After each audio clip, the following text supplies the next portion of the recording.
Hey everybody, Nintendo Hodge back with another NES collection video, road to 677, maybe 675 we could say. The last time I did a video was well before Christmas. I was at 630 NES games. And in this video we're adding 6 games of the collection, bringing me to 636 NES games. I got some really awesome stuff I'm adding in the collection. Kind of excited to be able to add it. I'll explain it when we get to it, but it's it's something I aspired to be able to add. I was toying with the idea of adding some other ones, but anyways, when I get to that point, I'll talk about it. But let's go right into it. Unfortunately, I don't remember exactly where I got most of these. I think a bunch are from Christmas, from the family. One I may have purchased from a convention, I can't quite remember. And then 2 I've recently grabbed. That's the ones I'm kind of really excited to talk about. So I will grab them, we'll go through with them, and talk about them. When I'm on the road. So this first one here is actually a, what's the word I'm looking for? Homebrew. Oh my. Gleamy the Cube. I got this from John Riggs in one of my previous videos when I was at the Portland Gaming Expo. I made a deal with him where I traded snacks for games, and this is one of the games I got. So Retro Pixel that was with me, James, he had been holding onto this for a while because I couldn't fit it in my luggage. So thank you very much, James, for doing that. These next ones, again, I can't remember exactly where I got them, but this is a Might and Magic game. These aren't kind of my cup of tea. I can get why people like them, especially back in the day. I don't know. I'm not a big D&D type person, and this is what I feel when I play this style of game. I want to say these next 3, I'm pretty sure, are all from Christmas time. We have Rad Gravity.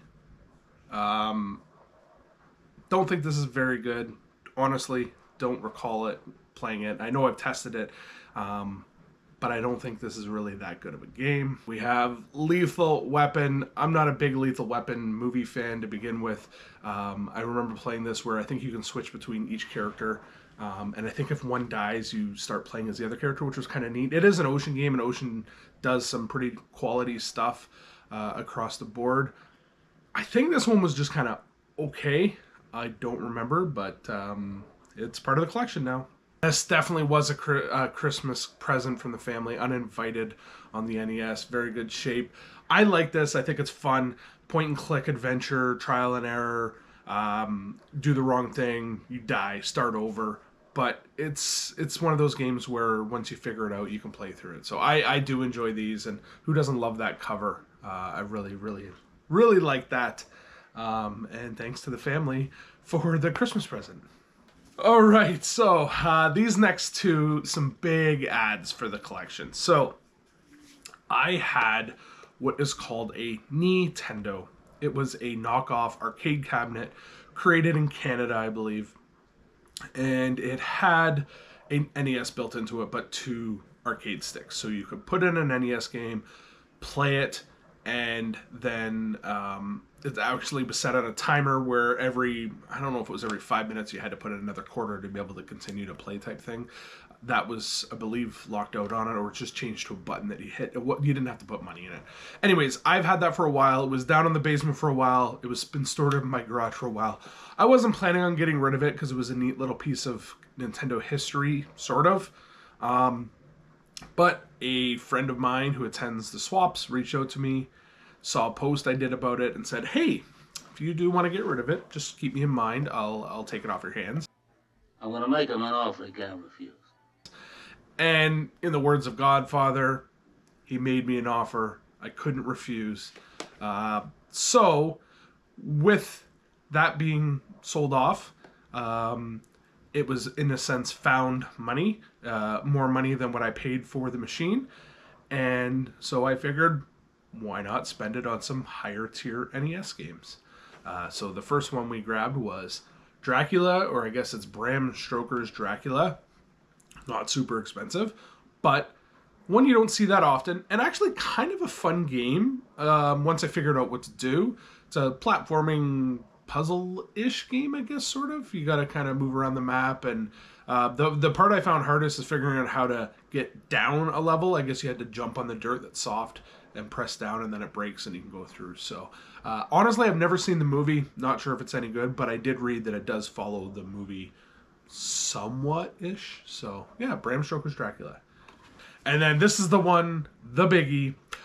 I toyed with getting a couple heavier games, but then when I saw this and I thought about it, I'm like, you don't see it very often, and it's like top 5 most expensive NES games. But I was able to add Panic Restaurant. I don't know how blurry that is, so let me take this out here. Nice mince copy of Panic Restaurant. Like, great shape. And a fun game. Somewhat difficult. It's not instant deaths, but it is a tricky game. My now most expensive NES game, Panic Restaurant. I don't know. I'm somewhat speechless. I didn't think I would own this as early as I have in my collecting NES games, I guess. I don't know. But that's why I said at the top of this video, road to 675, I guess, because there's or even 674. I don't ever expect to own Stadium Events. I don't know about Samson or Dinosaur Peak. Those are just very high. But I mean, things could change by the time I get to that point. Or I could find another arcade cabinet that I'm able to flip and purchase a heavier title. So I'm actually going to take this one, and I'm going to take my Cowboy Kid that I have over here out of that acrylic case. I'm going to put Panic Restaurant in there as it's now my most expensive NES game. So, pretty wild. I know it's been a while since I did a video, but NES games are harder and harder to find for me now.